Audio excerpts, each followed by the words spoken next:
But tonight, it's time for me to pass the torch, to pass the baton, to hand off the leadership of the NDP. Election night 3 weeks ago ended in a tearful goodbye for Andrea Horwath as she resigned as leader of the NDP, a role she held for 13 years. She's now sitting down with me for an exit interview of sorts. The first question, what happened? Well, Richard, I mean, I've done some work kind of talking to people, voters, talking to some of the candidates that we fielded in the campaign, and a number of different things have come up.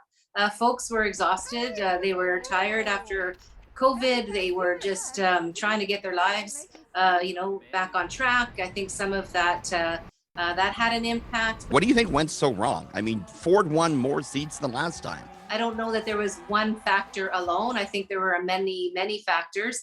We are in the process of doing a debrief with our party, with our ridings, with our candidates. The question now is what's next for the 59-year-old Horwath?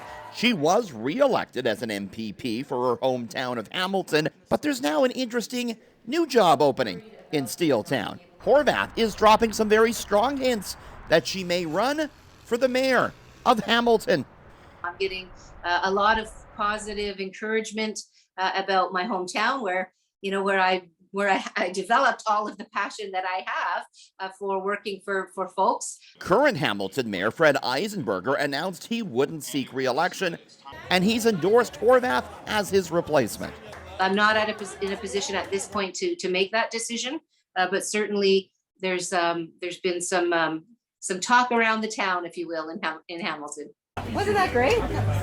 Amazing. Horwath, after all, is a former Hamilton City Councillor. She held that job for quite a few years before becoming MPP in 2004. There are people that are encouraging me in that regard, but I do take seriously my obligations, and the timing is an interesting timing. While she never formed government, Horwath claims she's leaving the NDP in better shape than she found it.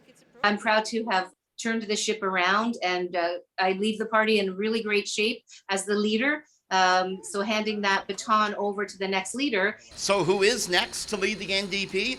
Well, sources tell CityNews that Peter Tabuns has been chosen by caucus to be the interim leader. I'm told the party wants a permanent leader in place and a leadership convention done in the next 4 to 6 months. Richard Southern, CityNews.